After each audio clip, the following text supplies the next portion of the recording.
People like to say, have a good day, and it's a nice sentiment, but it's a fixed perspective that can put a lot of pressure on us.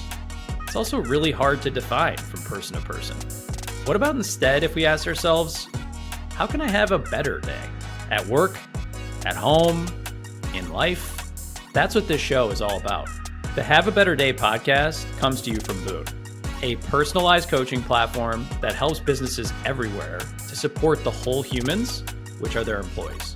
We have our pulse on what employees are dealing with in today's workplace, and we want to share those insights with you. Welcome to the Have a Better Day podcast.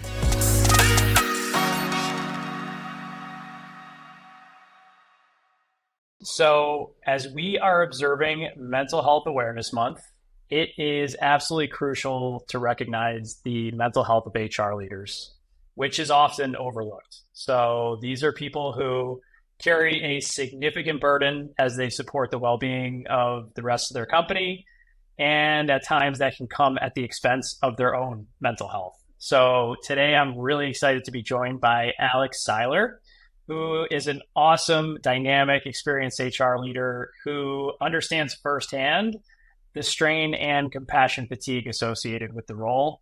Alex has more than 15 years of global experience in the people leadership world, and he spent time working at leading Fortune 100 businesses like Citigroup, NBC, and WeWork. His specific expertise has been catered around creating, transforming, and building out systems that fostered equitable, innovative, and inclusive workplace culture. Alex Seiler, thank you so much for being with us. I think maybe just for starters, you've been a lifelong HR leader. You've been in financial services, marketing and advertising, a number of different industries in the HR world. Tell us a little bit more about your journey as an HR leader. How did you become so passionate about addressing mental health challenges as it relates to this? Yeah, absolutely. And firstly, thank you for having me as well. It's nice to be the Alex squared talking about this topic too. I don't know how I feel about the term lifelong because it makes me feel really, really old, but we'll lean into it right Career now. Long. Career long. I mean, I have been doing this for close to 20 years, so I guess that could be lifelong. Yeah, I would say, for me, it's been mental health has become more and more important as I've moved along my career and life journey, so to speak. On a personal level, I have experienced mental health issues myself. So I've experienced depression and anxiety, during the course of the last 20 years that I've been in HR. And, at times I feel like it has taken me off track from, some of the places I wanted to be in my career. And I think at a certain point, it also made me feel like I was failing because I wasn't getting to certain milestones that I had created for myself in my head. Yep.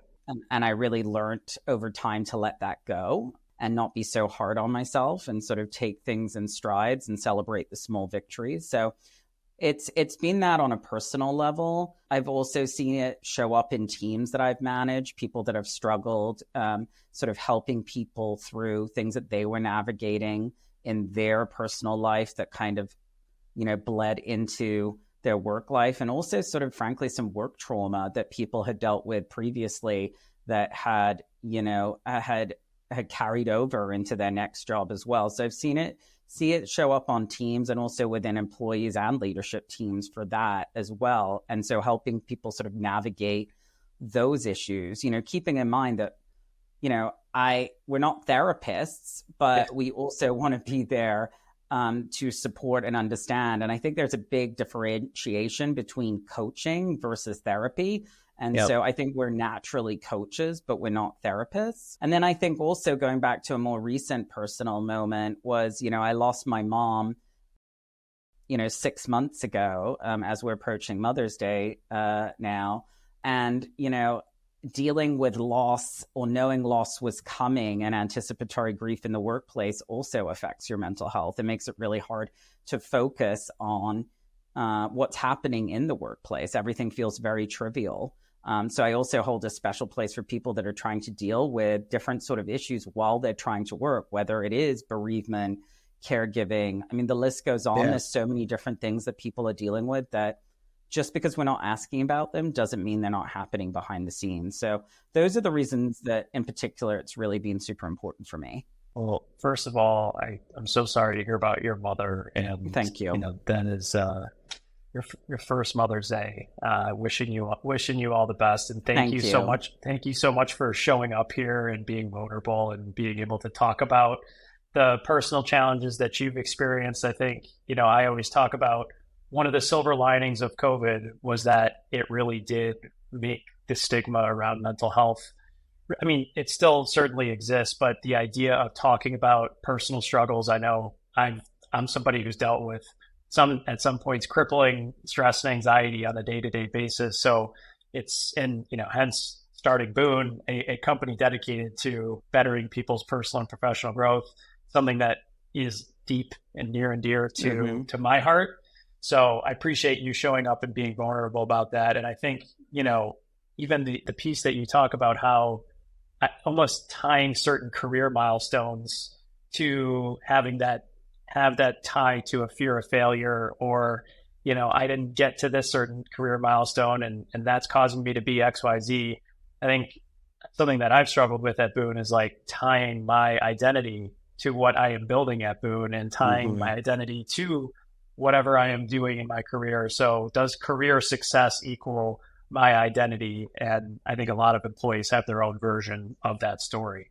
And so I want to touch on one of the topics you hit on, which was this difference between coaches and therapists. And a lot of times you're asked to be pseudo therapists for your team members as HR leaders. Maybe just talk a little bit more about, what are some of the unique mental health challenges that HR leaders face as they support their own company's employees, and what does that whole process look like?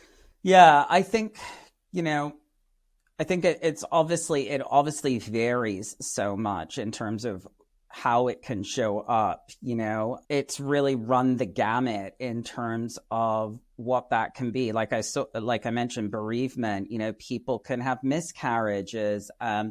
People may be facing depression or anxiety. People may need help with, something that they're not willing to talk about with other people. So it really runs the gamut. I think where I struggle sometimes, Alex, is, and I think that comes up a lot, and I'm sure you've heard about it, is there's always like this line that people fear crossing in the workplace about knowing too much, right? And is that detrimental? Could that be used against you? And I think I probably earlier on in my career, I fell into that category. Like, oh no, if we know this, it might be used against us, right? Yeah. Sort of mentality. But I've come to realize it's been more of a full circle moment. The more you understand an employee, the more that you can understand how to help them, right? And determine, even for them, whether it's the right environment for them to succeed, right? And I've also been in those situations where I did better understand some of the mental health challenges an employee was dealing with, and they came to the realization that, I can't operate in this kind of environment, right? And that was through having constructive conversation, right, about the way they weren't able to show up for work because they were dealing with these things, right? Yeah.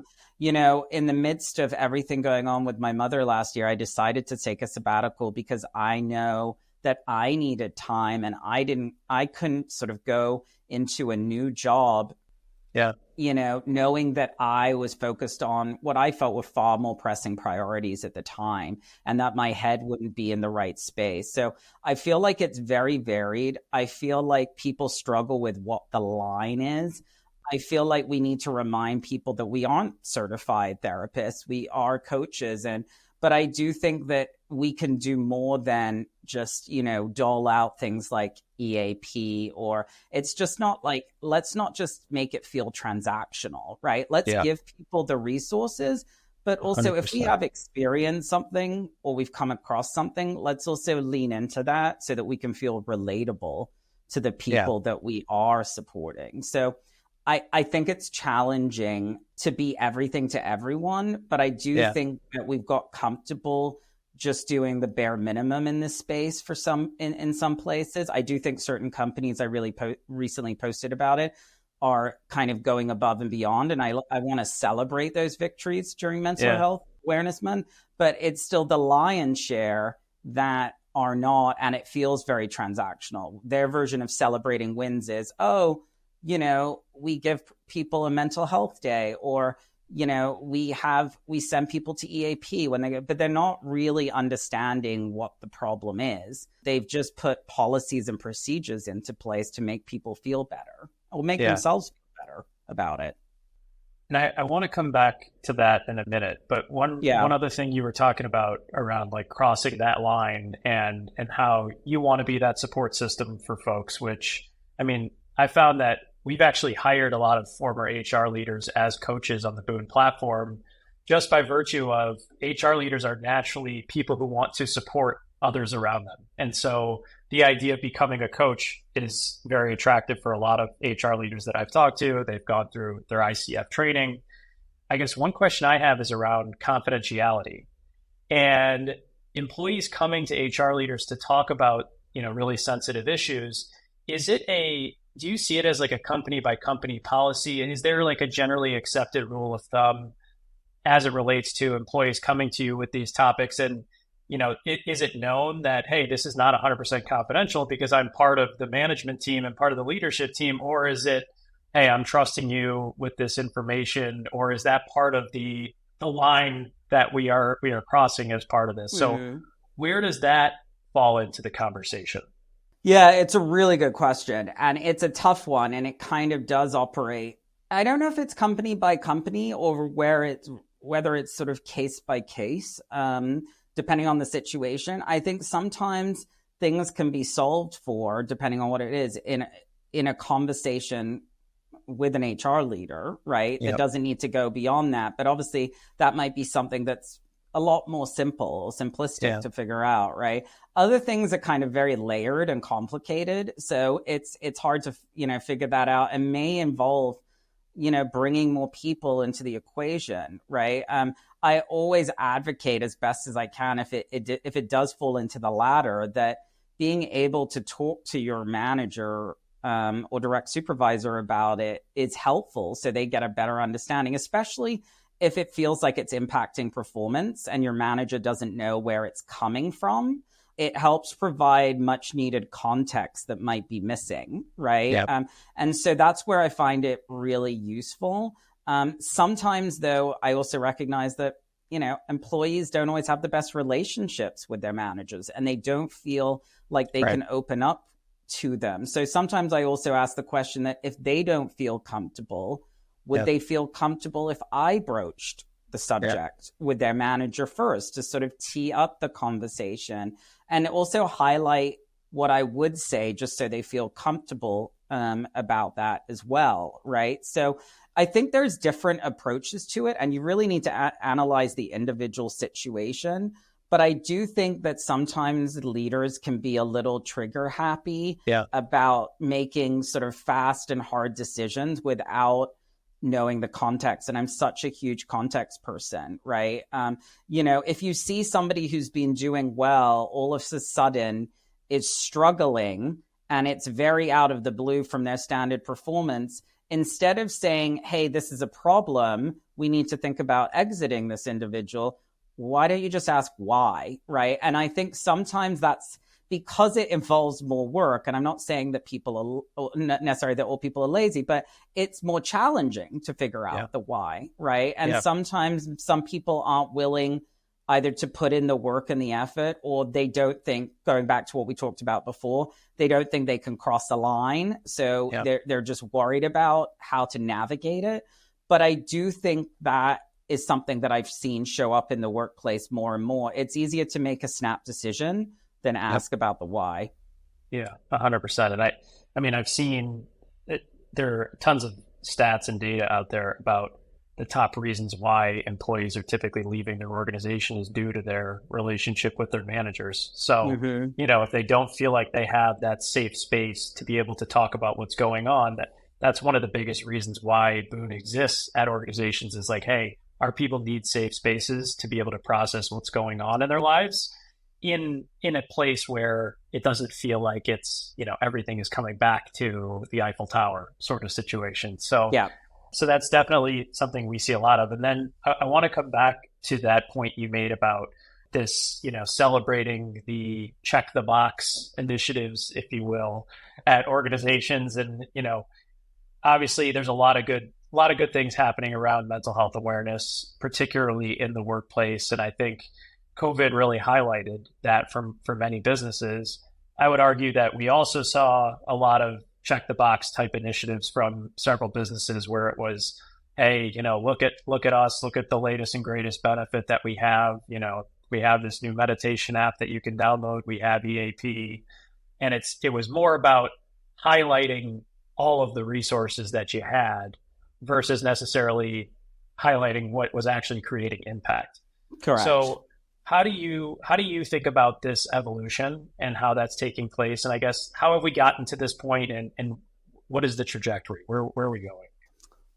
Those are a lot and very important, loaded questions right there. I don't like asking double questions, but no, I see that.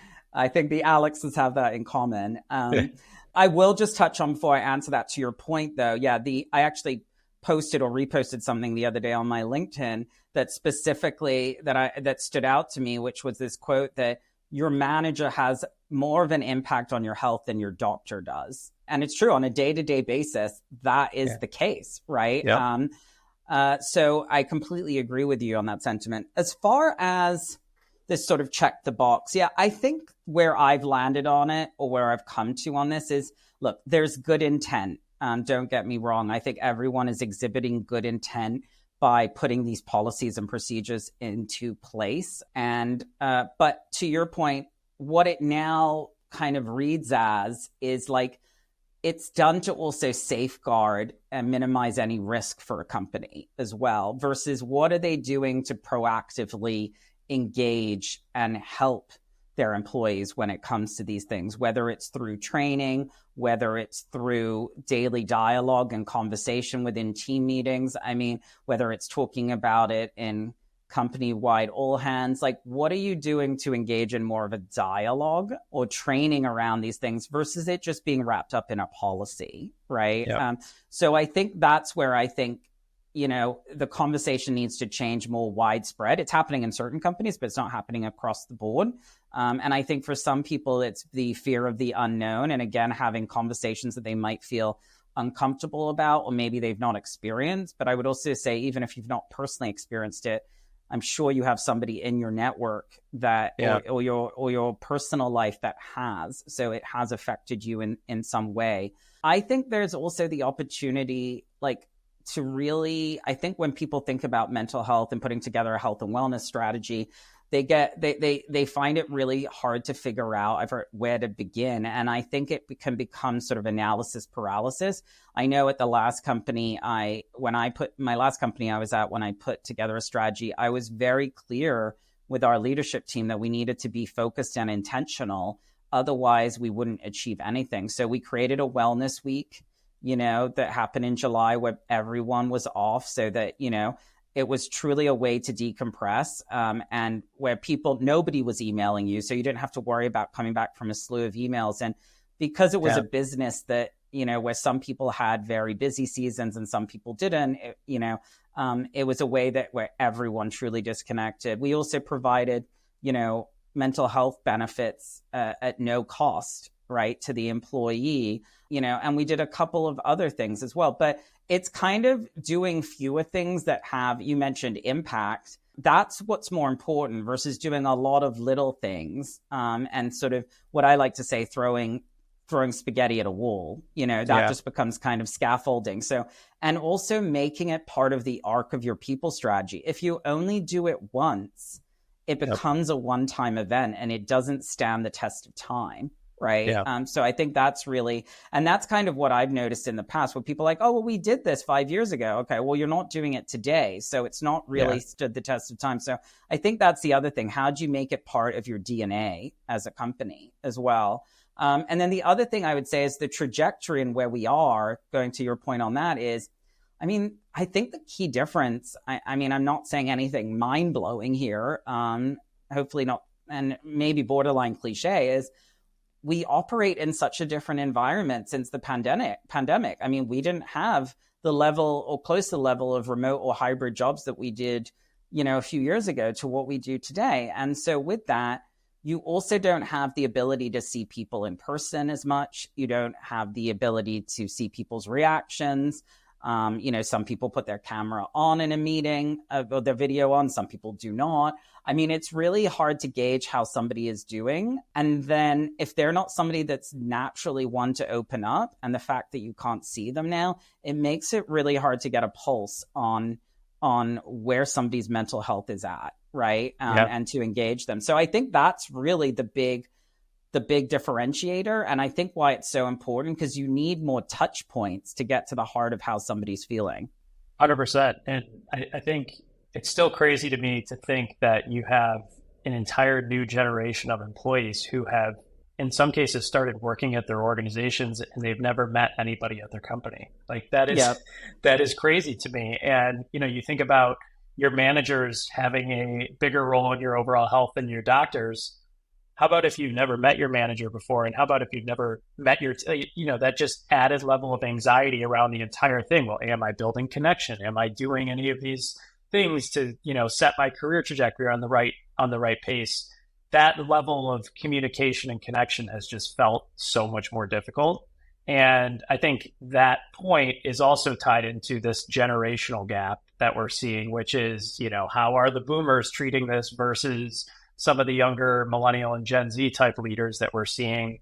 We're definitely seeing those organizations that have a higher percentage of millennial and Gen Z workers take much more progressive stances as it relates to these sorts of things. Yeah, I completely agree. And I actually think this is why I'm a firm believer in let's not create a divide between generations. Let's see what we can learn from each other. Right. Yes.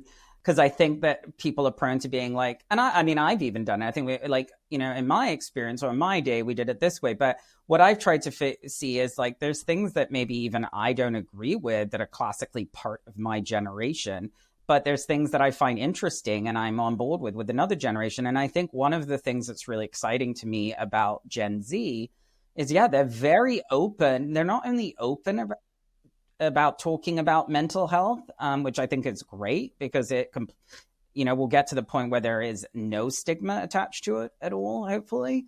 But also they want to work for companies where it's important. So that also plays into why it should be really important to leadership teams and people functions, because if they want to attract the right kind of people, and knowing how Gen Z is, the biggest growing demographic in the workforce, you have to consider that, right? You have to be thinking about how you're doing that. And also it's just the right thing to do on top of it, right? And so if you're not baking it into your people strategy already, then you're sort of missing the mark. And you need to kind of get your ducks in a row pretty quickly.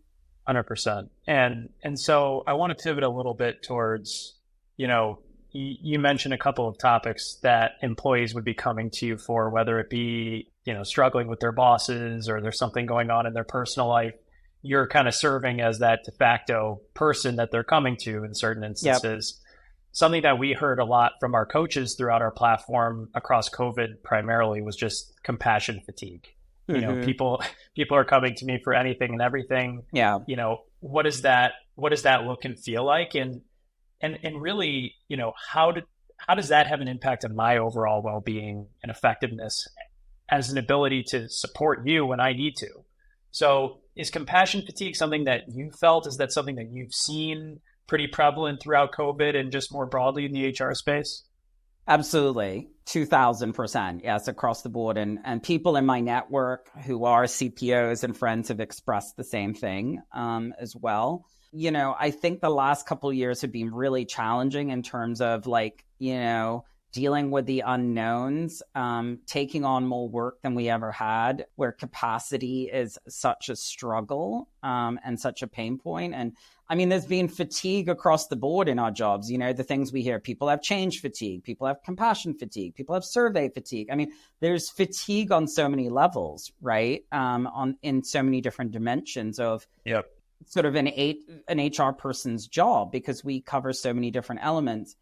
I think to your point, also nobody is, because we are so focused on helping others, nobody is really asking, how do we help our HR team? Like, it's on us to kind of figure that out. Yes. Right. So I think that's where it becomes a challenge. And you kind of get to a point on, well, if I can't help myself, or if I am burnt out, how am I going to help anyone else? It's kind of the age old sort of, oxygen mask on the plane mentality, right? You put somebody else's on before you take care of your own, so to speak. You're looking out for others.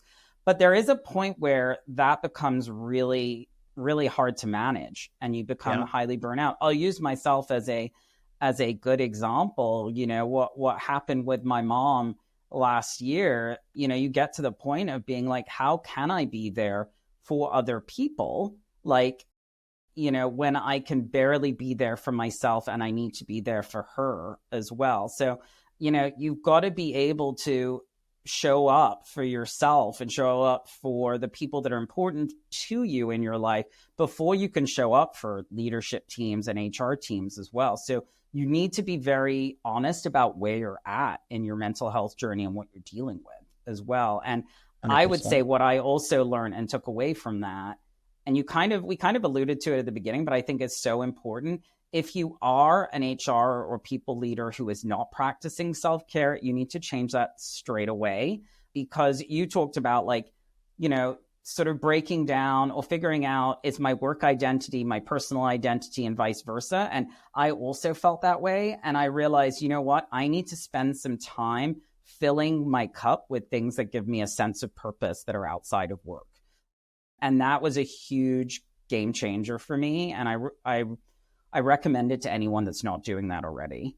Yeah, that's what I was going to ask you a little bit more about. And I mean, everything you're saying, I felt in my own business where, how am I going to be there for the rest of the Boone team if I'm feeling so much stress, I'm feeling so much anxiety, pressure to grow the business, all of these things.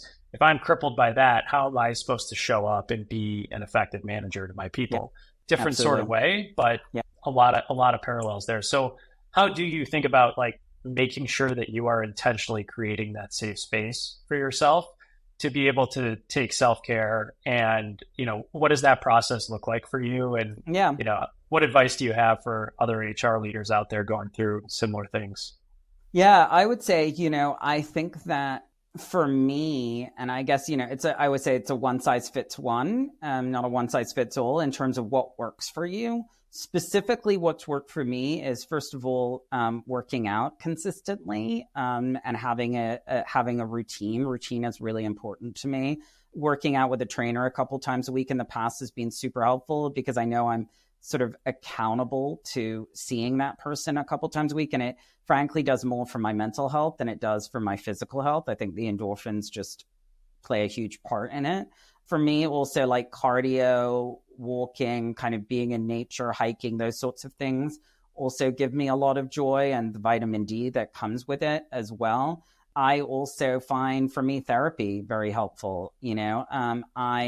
Particularly with what I knew was ahead of me with my mom, I re-engaged the therapist, because I'm also at the point where I don't have all the answers and I need to lean on other people. So, seeking out support and subject matter experts that I could lean on, or you can lean on, and as well as your network, or as I call my personal board of directors, is being super key for me as well.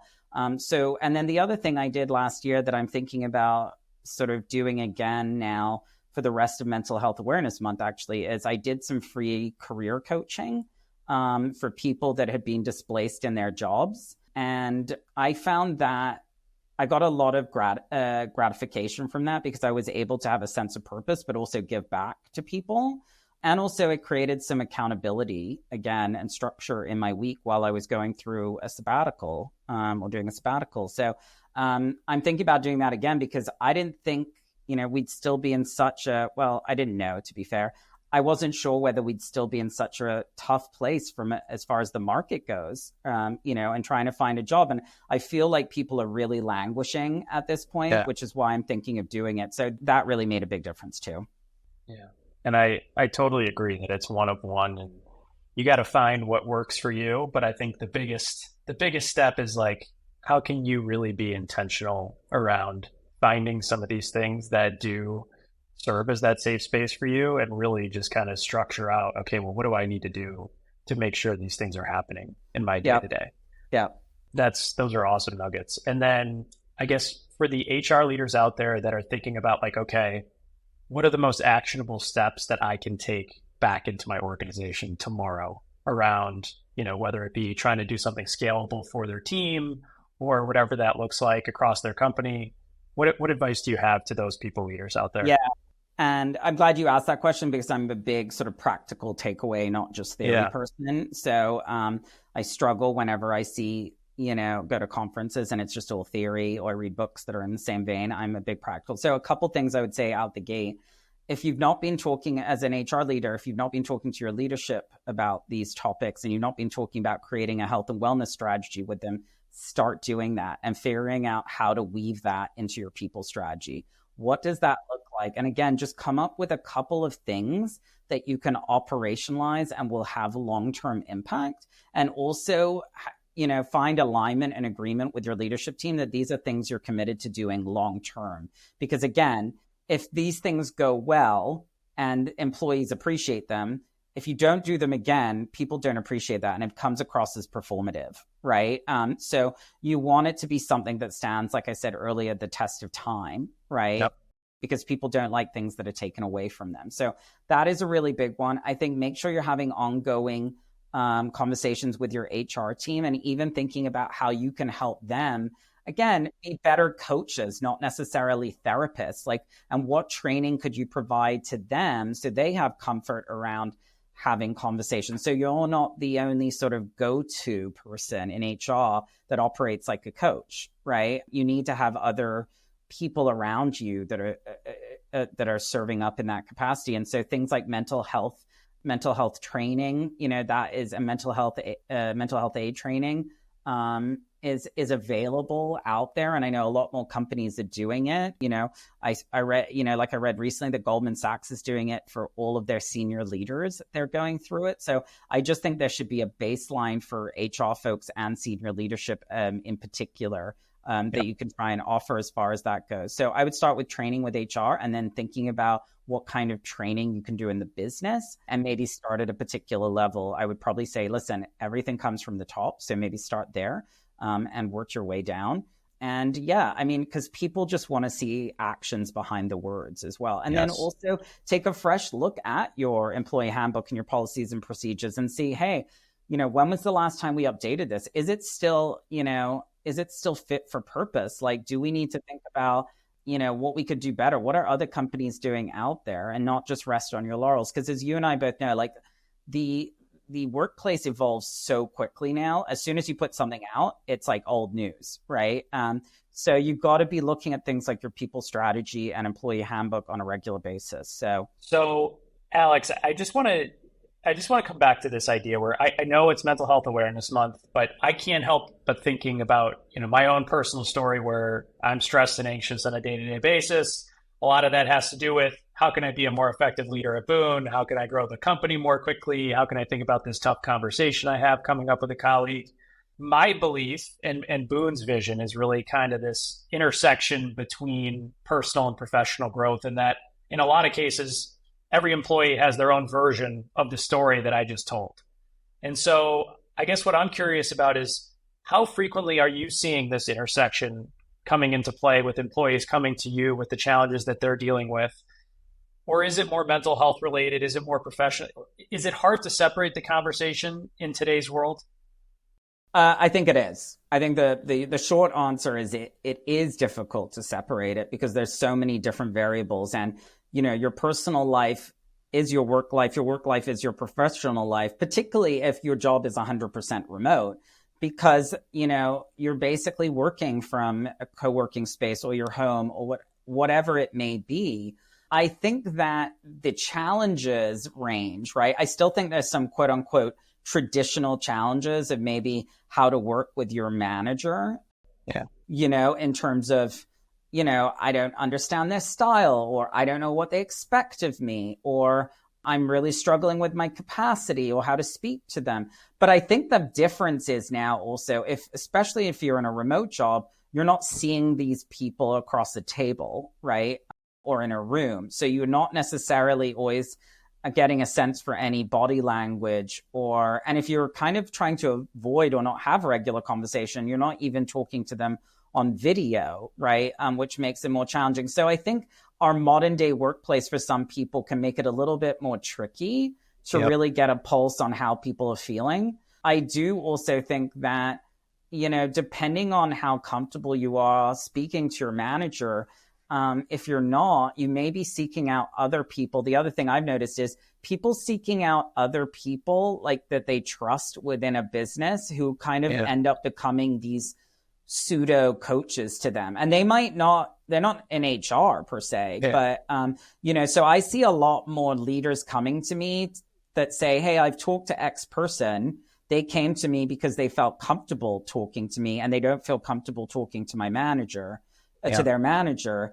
And so they've come to me. And so I'm thankful for that they've identified somebody that is operating like an informal coach. I do think, though, it makes it a little bit more tricky because from an HR perspective, you've kind of got to weave all those conversations together and figure out where do you go from there. So I definitely think it's a little bit more challenging.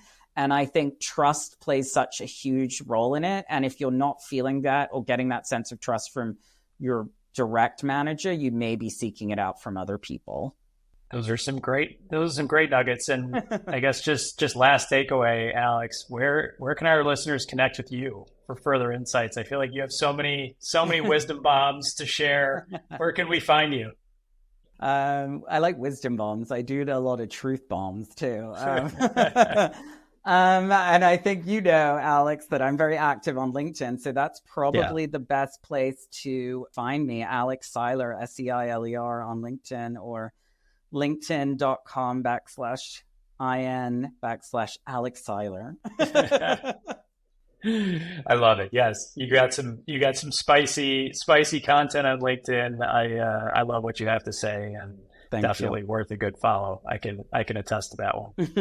Appreciate that. But yeah, thank you so much for your time, Alex. And a lot to learn, and appreciate you being so open and vulnerable, and looking forward to staying in touch. Yeah, same here. Thank you, Alex. Appreciate the time.